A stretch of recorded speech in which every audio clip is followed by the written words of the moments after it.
waana wax aan muddo ku haminayay sanado badan.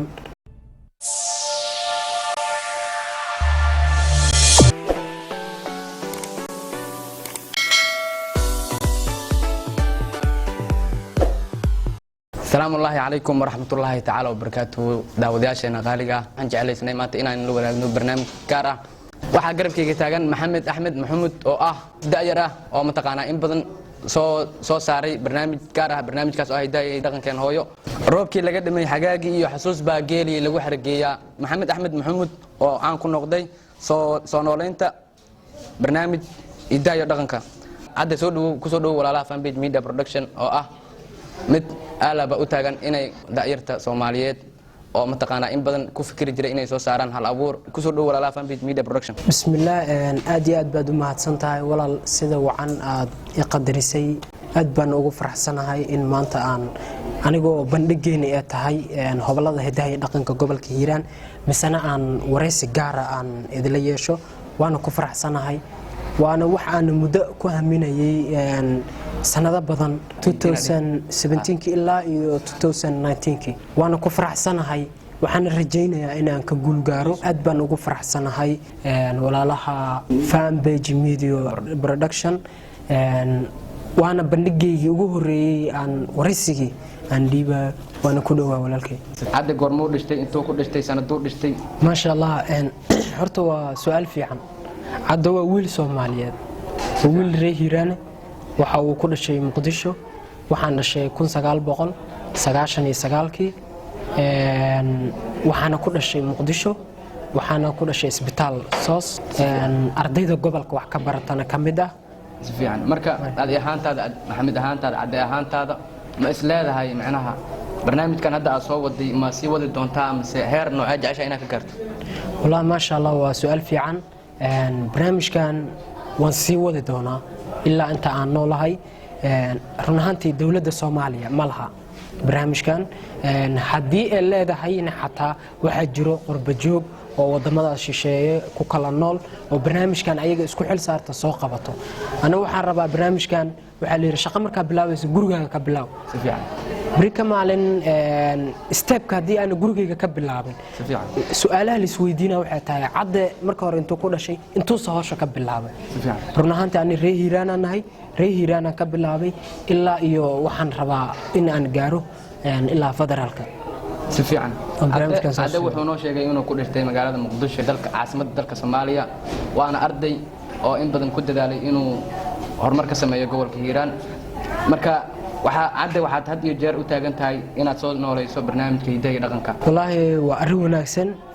run ahaantii waxaa la yiri markaad wax qabsato unbay ummaddu wax ku qaban karaan. aniga maanta barnaamijkan waa soo bandhigay dad oo gobolkan oo mutacalimiin fahmi karo wax aan wado na waan u bandhigay.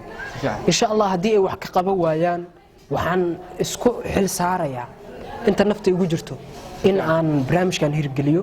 waayo tusaale ahaan hadda tiyaatar haddii nala sii waayo waxaan samaynayaa in aan tiyaatarka sida aan dhulka ku gadi lahaa in aan gado. kadib hooyooyinka Soomaaliyeed iyo dhalinyarada Soomaaliyeed in contribution ahaan aan u galo oo barnaamijkaas aan sidaas ku hirgeliyo. haddii ay noqoto dhisidii meesha si fiican cadda ahaan waxaan noqonayaa ninka 24 saac xil taagan oo dhisi doono. waxaana ku dhisi doonaa barnaamijka isxilqaan si fiican. marka dawladda Soomaaliya ay ku soo dhistay guryahoodii loogu shaqeynaya shacabka Soomaaliyeed. si fiican. marka walaalkeen mar labaad iyo mar saddexaad waxaan ku leenahay soo dhawow. nasiib ayaan u yeelanay inaan dadweynaha Soomaaliyeed aan horkeenno maxamed axmed maxamuud oo ah da'yar Soomaaliyeed oo in badan ku fikiri jiray inuu soo saaro barnaamij khaas ah. barnaamijkiina run ahaantii maanta waa suuroobay. walaalkeenna waxaan leenahay meeshaadi kasii wada dadaalka. maxamed ahaantaada maadaama aad tahay qof da'yar ah oo mataqaanaa in badan ku fikiray inuu soo saaro barnaamijkan, yaa kugu dhiirigeliyay ama aad soo nooleyso hidihii dhaqankeeni hooyo? maasha Allah, su'aal fiican oo muhiim ah ayaad weydiisay. run ahaantii arrintan in aan sameeyo horta aniga isku dhiirigeliyay oo fikradan iyo abaabulkan iyo barnaamijkan isku dhiirigeliyay. laakiin waxaa la yiri maskax haday wax keento dhaqaale ay u baahan tahay.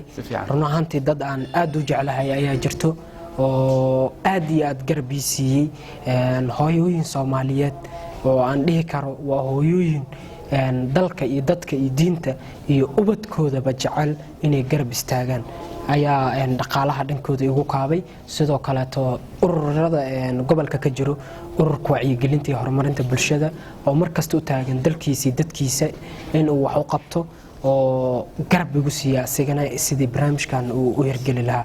laakiin fikradda iyo abaabulka aniga iyo kooxdayda iska lahayn hobolada hidaha iyo dhaqanka ee gobolka Hiiraan. markaas intaan ugu soo gudubno waxaa jirto dad badan oo Soomaaliyeed waxay isweydiinayeen in maaragtay qof moogtahay qofku markuu daayar yahay oo maaragtay oo barnaamij soo saarto waxa jirto caqabado badan ma kala kulantay intaan barnaamijkan soo saarin ka hor. ما شاء الله ها caqabado way leeyihiin sababtoo wax kasta oo la qabanayo caqabad lahayn ma jiro. waxa daliil kugu ah cunuga hadda markuu dhasho oo wuxuu bilaabaa socodka isla markiiba ma ordo waa caqabad taagan oo markaas taasana daliil ku ah. caqabado fara badan waa la kulmay waayo waqtigii barnaamijkan uu igu dhashay iyo waqtiga hadda aan dhigay waqti weyn baa u dhaxeeyo. waqtigaas weyn oo u dhaxeeyo ayaa keentay caqabadaha in aan u dhigi waayo intaas. runtii qof lagu daydo oo barnaamij khaas ah u soo saaray dhalinyarada Soomaaliyeed mid mataqaanaa in badan dadka naga dambeeyay jiilka naga dambeeyay ay ku daydaan dhalinyarada hadda jirta ay ku daydaan. marka walaal macaan aad u mahad hadaanay walaalaha Fanpage Media Production waxaan ku leenahay gacan furna kugu soo dhaweynaynaa. dareemi kartaa aaladahan hadda social media dhalinyarada siyaabo kala duwan ay u isticmaalaan si fiican. laakiin aniga Maxamed Axmed ka ahaan waxaan u isticmaalaa si dalka iyo dadka aan ugu dhisi lahaa. waana ku faraxsanahay in maanta aan idin la kulmo aad wareysigan idin siiyo. waana mahadsantiin. si fiican annagana waan ku soo dhaweynaynaa markasta waxaan u taaganahay inaan soo dhaweyno qof kasta oo daayar ah